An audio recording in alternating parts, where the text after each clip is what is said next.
أهلا بكم في قناة قصص وروايات. احكي لكم قصة الشجرة العجوز والأطفال. كان ياما كان فيه شجرة كبيرة قوي عالية خضرا، وفروعها كبيرة قوي مليانة ورق وظل حلو.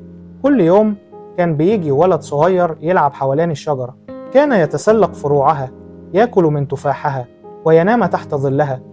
وكانت الشجرة فرحانة قوي بيه وبتحبه من قلبها. كبر الولد شوية وبقى يجي أقل.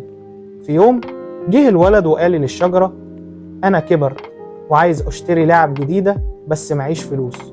قالت له الشجرة وهي فرحانة تساعده: خد التفاح بتاعي بيعه وهات اللي نفسك فيه. فرح الولد، جمع التفاح كله ومشي، وساب الشجرة مستنية بتحلم إنه يرجع يلعب معاها تاني. عدت سنين، رجع الولد كبر أكتر. قال للشجرة: أنا كبرت وعايز بيت أعيش فيه. قالت له الشجرة وهي زعلانة إنه مش بيلعب معاها: أقطع فروعي وأبني بيها بيت. الولد قطع الفروع، خدهم ومشي، وساب الشجرة عارية مفيش عليها لا فروع ولا أوراق، بس كانت فرحانة إنه مبسوط. عدت سنين تانية ورجع الولد، وكان خلاص بقى راجل كبير. قال لها: أنا تعبان وعايز قارب أسافر بيه بعيد.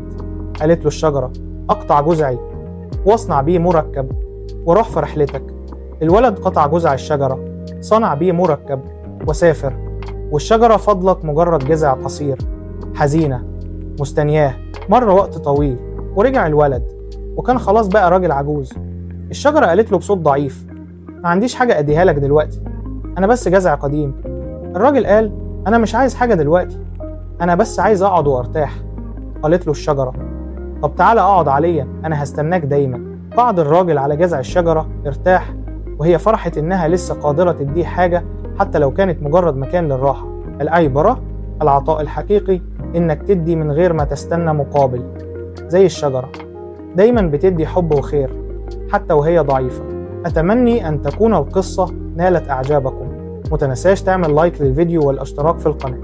شكرا.